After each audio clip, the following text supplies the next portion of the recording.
Hello and welcome to episode 2 of Chapter 1 Read-Alouds. Today I'm featuring a special book. It is titled Wink and it comes out today. That's right, Tuesday, March 31st. So on Tuesdays, I'll be doing a brand new release and we're reading the first chapter of that new release. Now, the unfortunate part is that I don't have the physical copy of the book, but I have my trusty e-reader here. So I have an e-edition of the book on here. So to tell you a little bit about the book itself, first of all, it's by Rob Harrell, and this is based on Rob Harrell's real life experiences. Let me read you what it's about first before I read the first chapter. It says, a hilarious and heart-wrenching story about surviving middle school and an unthinkable diagnosis while embracing life's weirdness. Ross Malloy just wants to be a normal seventh grader. He doesn't want to lose his hair or wear a weird hat or deal with the disappearing friends who don't know what to say to the cancer kid. But with his recent diagnosis of a rare eye cancer, blending in is off the table. Based on Rob Harrell's real life experience and packed with comic panels and spot art, this incredibly personal and poignant novel is an unforgettable, heartbreaking, hilarious, and uplifting story of survival and finding the music, magic, and laughter in life's weirdness. So if you like Wimpy Kid, Dork Diaries, Timmy Failure, you'll definitely like Wink. And it does come out today, Tuesday, March 31st. So you can, of course, order it from Amazon or Barnes & Noble and get it delivered to your house, or you can obviously get the e-reader edition of it as well. So I'm going to read you now the first chapter of the book, Wink. Music you into, Ross? I'm pretty sure the radiation tech is just trying to distract me as he bolts me down.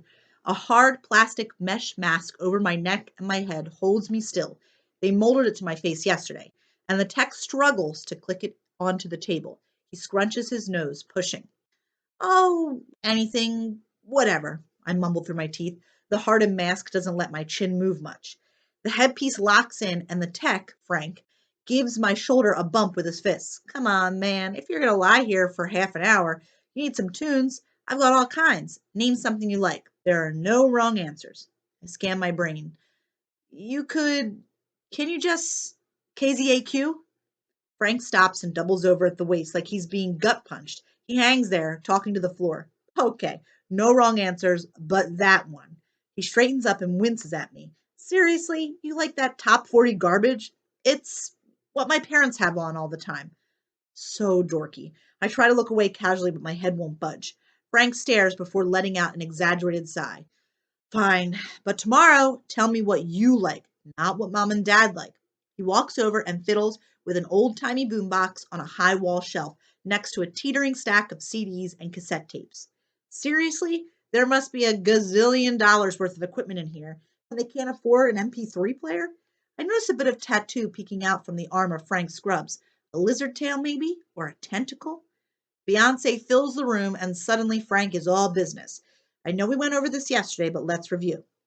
He wraps his arm around his clipboard and begins, like he's done this 1,000 times. The gurney you're on is going to lift you up and move you into place. The treatment takes 25 minutes or so.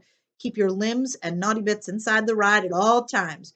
Do not throw things at the radiation techs. Do not feed the radiation techs. Do not waggle your legs around like a synchronized swimmer. Do not pass go. Do not hum the Goo Goo Dolls, as I despise the Goo Goo Dolls.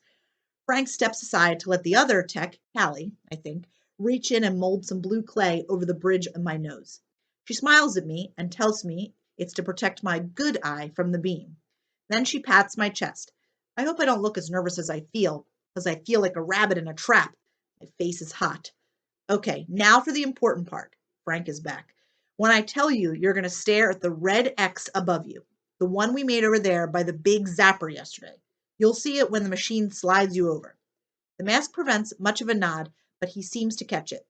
Don't move your eye off that X, or your eye'll explode into a million pieces like the Death Star, okay? I let out a little grunt. Frank puts his hand on my arm. I'm kidding, Ross. I mean, kind of. Don't look away from the X. Your eye won't explode, but we're dealing with your vision. Important stuff. So keep your eye on the X, or it could.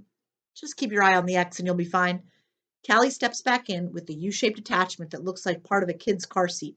She fits it over my face and helps me slip the molded mouthpiece into my mouth.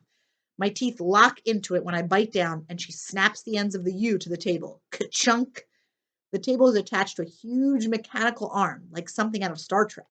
My nose itches. I couldn't move my head if I had to, and something about that makes me all squirmy inside. I feel like a bug on a dissecting table. Frank and Callie look down at me. You good? Callie squeezes one of my sock covered toes. Need a blanket? Nah, I'm good. Okay. She tucks a lock of hair behind her ear and gives me a friendly smile.